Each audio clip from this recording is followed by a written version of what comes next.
What if your childhood playground became your worst nightmare? Tonight, we're venturing into an abandoned amusement park, a place once filled with laughter and neon lights, now shrouded in silence and shadows. Every creak of rusted steel, every whisper of wind through empty rides feels wrong. Welcome to Night Whispers. Tonight's story is the Deserted Amusement Park. Every American town has a place like this, a patch of land too big to ignore, too haunted to reclaim. Some call it a curse, others just shake their heads and say, that place has bad history. For my town, it was the amusement park that IT opened in the 1950s, back when everything felt shiny and new. Families would pile in for weekends of roller coasters, cotton candy, and fireworks.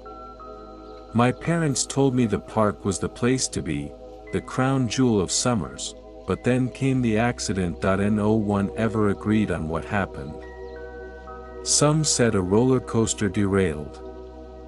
Others whispered about a child who vanished during a fireworks show. Officially, the story was that maintenance costs got too high, so the park shut down. But even as a kid, I knew that was a lie, because people didn't just stop going. They avoided the place. By the time I was old enough to ride my bike past it, the paint had already peeled from the gates, and weeds pushed up through the asphalt. Yet somehow, every time I stopped at those gates, I swore I could hear something.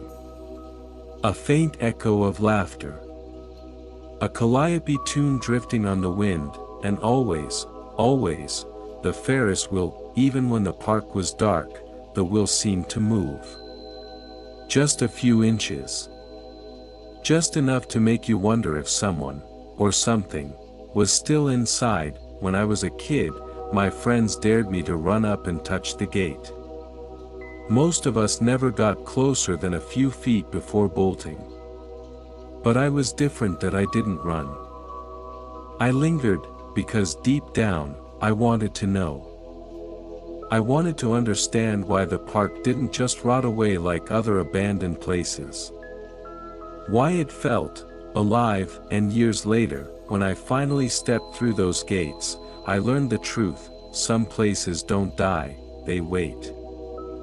It was late August when I finally crossed the line, not as a kid, not on a dare, but as an adult, old enough to know better, foolish enough to think the past had lost its teeth. The park had been abandoned for over 30 years by then.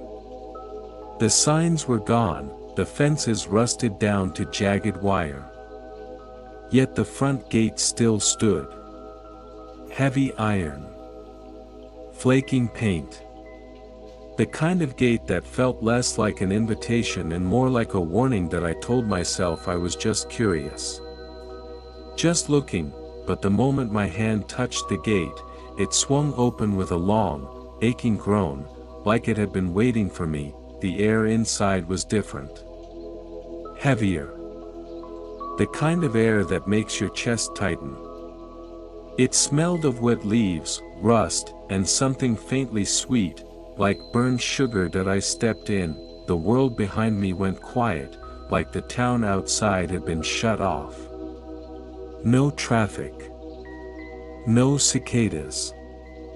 Just silence, and then, faintly, music. I froze. It wasn't loud, just a thin, warbling sound drifting through the trees.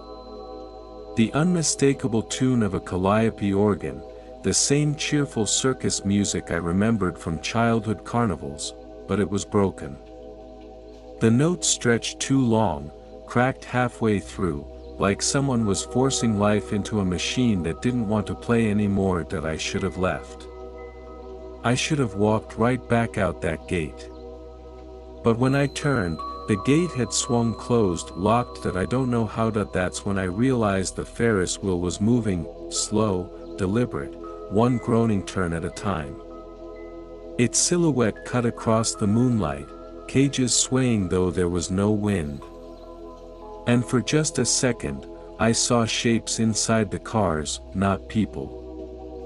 Not quite, shadows, sitting perfectly still, and though I was still 100 yards from the ride, I felt it, eyes on me. Watching. Waiting. That I whispered to myself, it's just in your head. It's just in your head. But the music got louder. And the shadows didn't move, and that's when I realized I wasn't the only one who had come into the park that night. The sound of the calliope dragged me deeper into the park, even though every instinct screamed at me to turn back. The path beneath my feet crunched with broken glass and dead leaves, leading toward the carousel. It stood in the middle of a cracked courtyard, its wooden horses frozen mid-gallop. Their paint had peeled away in long curls, revealing bone-colored wood beneath. But their eyes, those glassy black marbles, seemed to shine in the dark, and then, one of them blinked. That I stumbled back, heart pounding, but the horse stood still again, jaws parted in an eternal grin. I told myself it was my imagination. But then the organ wheezed, and the carousel lurched into motion. Slow, grinding. As if the machinery had woken from a decades-long sleep, the horses began to rise and fall. Their manes snapped like real hair caught in the wind.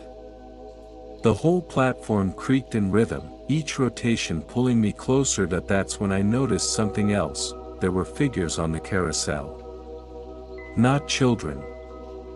Not riders. But silhouettes slumped in the saddles. They swayed with the motion, heads bowed low, arms limp. I couldn't breathe. One of the figures lifted its head. Its face was pale, swollen, waterlogged, like it had been pulled from the bottom of a lake. Its eyes locked onto mine, and its lips moved. No sound came out.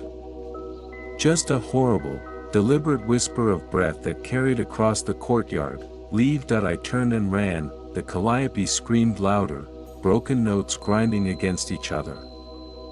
Behind me, the carousel spun faster, horses thrashing, shadows jerking in a grotesque dance. I ran until the music faded, until the pounding of my heart was louder than anything else. That's when I stopped, and realized the roller coaster was breathing. The skeletal tracks rose out of the darkness, stretching across the park. But as the wind passed over the rusted steel, it didn't whistle. It inhaled. Long, deep, ragged, like the entire ride was alive, and I had just stepped into its lungs. The roller coaster loomed above me like the bones of some great beast. Its wooden frame, once painted white, was splintered and gray, ribs jutting against the night sky. I could hear it before I touched it, a low, guttural sound that rose and fell like breath. I stood at the base of the first hill. The track trembled under the moonlight, rust groaning as though it shifted with each inhale. I reached out, fingertips brushing the steel. It was warm, not from the summer night, not from the air. This was heat that pulsed. That throbbed. Like blood under skin, the shadows around the structure seemed thicker here, drawn toward it. I swore I saw them climbing, clinging to the beams like vines.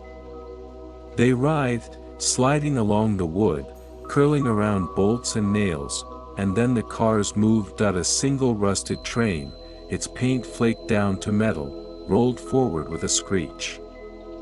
No chains pulled it, no gravity dragged it. It simply moved, slow and deliberate, as if it had chosen to wake. As it passed, I saw them, bodies, not sitting upright, slumped. Strapped in by rotting leather belts, their heads lolled with each turn of the wheels. Some were skeletal, some waterlogged and swollen, some still with fragments of clothing hanging from them. Their mouths were open. Their eyes were closed, except for one. A girl in the front car, she was no older than 12, dressed in what looked like a faded carnival uniform, striped and torn. Her skin was pale, and her hair drifted upward as though she were underwater. Her eyes snapped open, and they locked on me. The car rolled past, but her gaze didn't break. Her neck twisted, bending unnaturally as the train curved away, and still she watched me. Her lips parted, no sound at first, then came the scream that it wasn't human. It was metal grinding, wood splintering, wind howling through hollow bones. It shook the entire park, rattling the Ferris wheel, sending shards of paint from the carousel that I fell to my knees, covering my ears, but the sound burrowed through bone, straight into my skull. When it stopped, the cars had vanished, only the track remained, trembling like something that had just fed, and in the silence that followed, I realized the laughter had started, faint, high-pitched. Children's laughter, but it was coming from everywhere. The laughter pulled me forward. High, shrill, echoing across the empty rides like glass shattering in the dark. Every step I took, it seemed to shift. First from behind me, then from the trees, then from somewhere impossibly close, a giggle brushing the back of my neck that I found myself standing before the funhouse. Its paint had peeled away to reveal rotted wood beneath, the bright stripes of red and blue now sickly shades of rust and mold. Above the doorway, the faded face of a clown grinned down, teeth broken, eyes gouged black. The doors were already open. Inside, the smell hit first: mildew, rot, and something else, something sharp and chemical, like burned hair.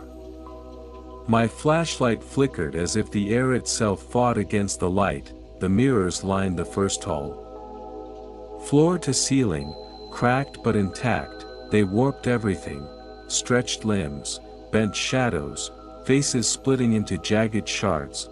But then, the mirrors stopped following me. That I froze. My reflection lingered even when I moved. It stood there, smiling, and then it raised its hand, the opposite of mine, not a reflection, that a figure behind the glass. The laughter grew louder, bouncing through the mirrors, multiplying until it was a chorus of children. Their faces bloomed in the glass, dozens, pale and grinning, pressing against the surface like it was water. I stumbled backward, but the corridor stretched. The exit was gone. The mirrors shifted, rearranging themselves. My own reflection was gone now. In its place were faces, some familiar. My father. A childhood friend, even myself, but older, rotting, hollow-eyed. The glass pulsed. Cracks spread outward, spiderwebbing across every surface. The laughter twisted, deepened, became a chant I couldn't understand. Then one of the mirrors shattered outward. A hand shot through. Gray, skeletal fingers, nails like rusted nails. It clawed at the air, reaching for me. Then another mirror broke. Another hand. Another. The children's laughter rose to a shriek as pale arms poured through the glass, reaching, pulling, tearing. I ran, sprinting down the warped corridor as the mirrors exploded one by one, the air filling with shards and reaching limbs. I burst through a doorway, slamming it behind me. The sound cut instantly. Silence, but the silence was worse, because in the darkness of the next room, something was breathing, slow. Deep. Right above me. The room was pitch black. My flashlight refused to turn back on, no matter how many times I smacked it against my palm. The only light seeped in through cracks in the walls, silver beams slicing the dark. The breathing continued. Long, measured. Too heavy for a person, too deep for anything human. It came from everywhere at once, filling the room like a second atmosphere. Then something clicked. A soft, mechanical word. My eyes adjusted enough to see the outlines, rows of machines. An arcade. The kind that once spat tickets and candy prizes. Their glass was broken, their paint faded. But I wasn't alone with machines, they were there, dolls, hundreds of them, lined up in crooked rows, some slumped against walls, some perched inside broken games.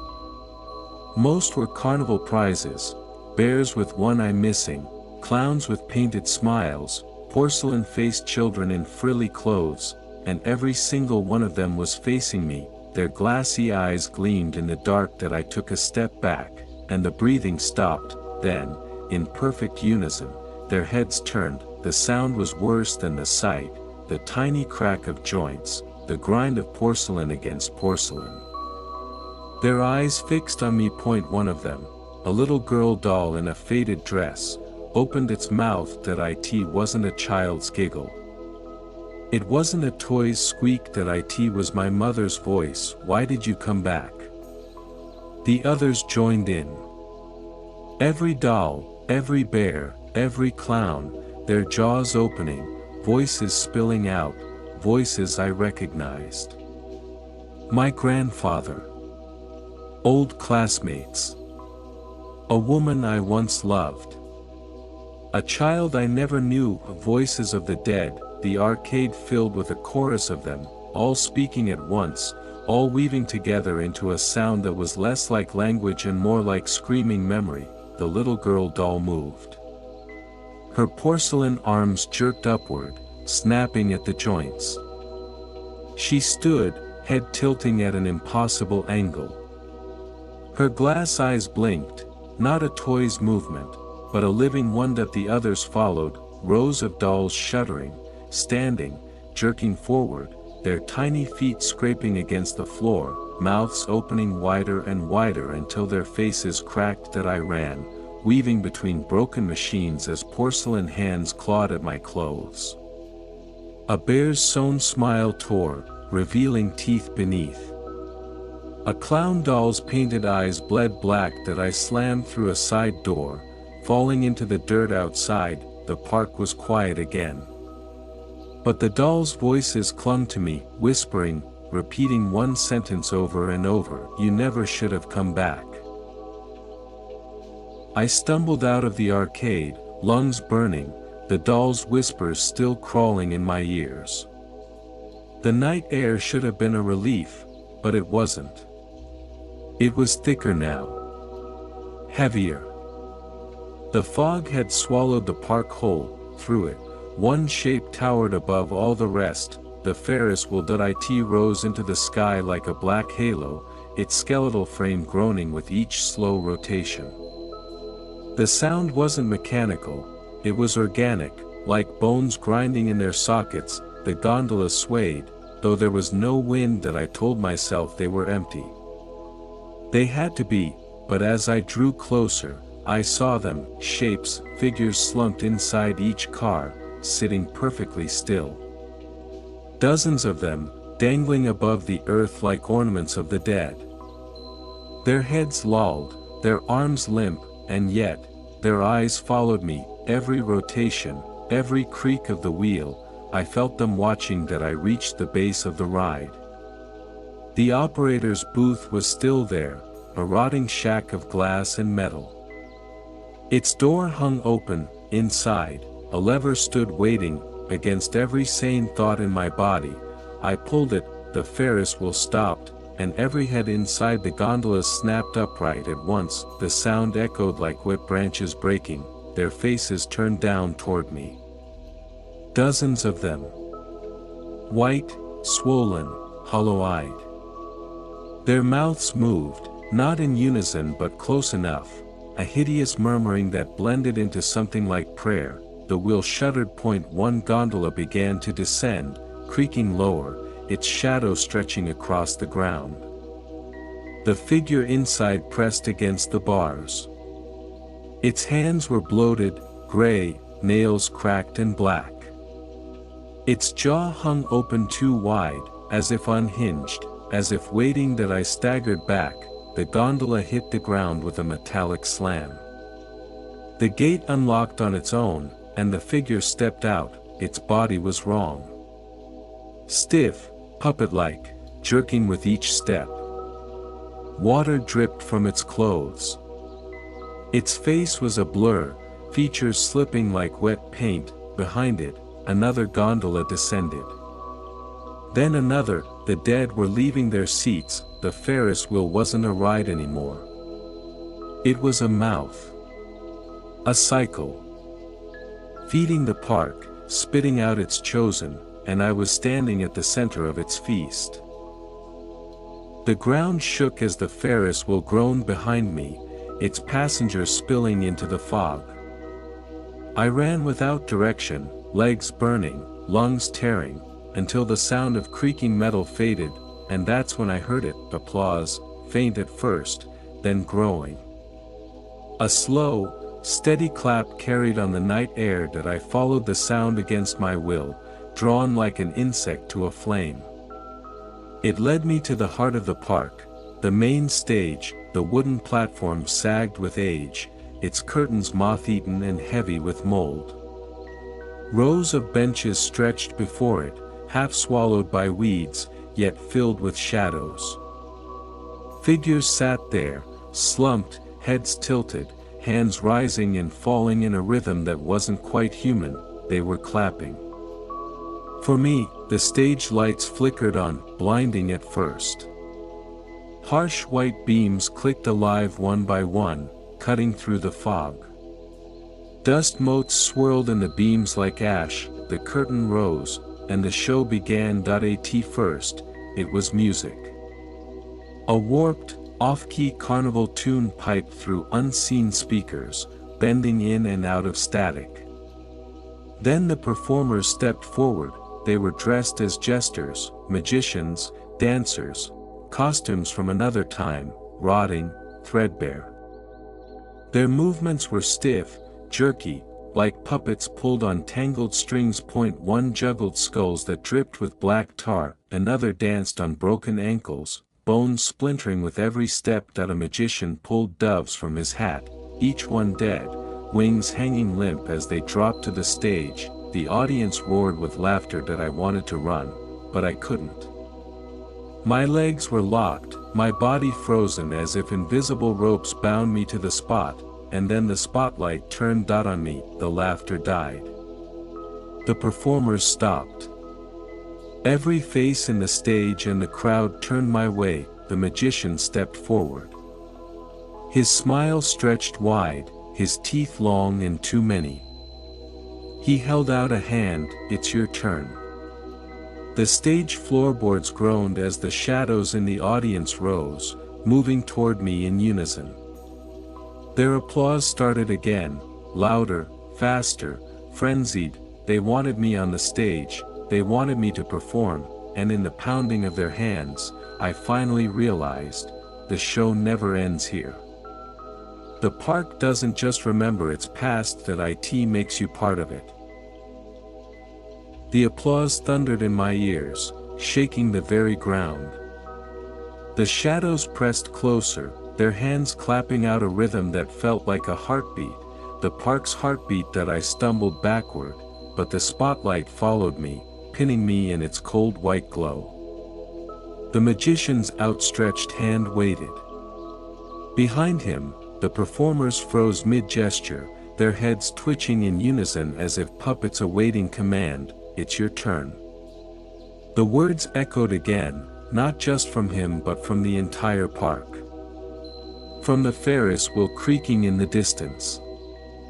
From the carousel still grinding through its endless rotation. From the dolls in the arcade, whispering in 100 voices. From the funhouse mirrors, still cracking in my mind. Every ride. Every shadow. Every echo. They were all chanting the same thing. That it's your turn. It's your turn. That I bolted. The spotlight tried to follow, but I dove into the fog, my legs moving on pure terror. I could hear them behind me, the audience, the performers, the dead spilling from their rides, all chasing, all clapping, the rhythm shaking the earth itself. The front gate appeared through the haze. Closed. Rusted shut, but this time, it wasn't just metal. It was alive, the bars twisted like ribs, pulsing faintly, the lock throbbing like a black heart. I slammed against it, clawing, screaming, but it didn't budge. Behind me, the applause grew deafening. The shadows surged closer that I pressed my forehead against the cold, pulsing iron. For one last moment, I prayed, and then, the gate swung open that I fell through, tumbling onto the cracked road outside. The instant I crossed the threshold, the sound died. No applause. No voices. Just the quiet hum of crickets and the rustle of trees. The park was gone. Behind me, there was only forest. No Ferris wheel. No carousel. No stage. Just silence that I staggered to my feet, heart still hammering, trying to convince myself it was over, but then I heard it, that a faint sound, drifting on the night air, applause, slow. Steady, coming from inside my own chest, and when I looked down, my hands were clapping on their own. The park wasn't gone. It had followed me, and I finally understood, the deserted amusement park never really closes. It just waits for its next act, and now, I was part of the show.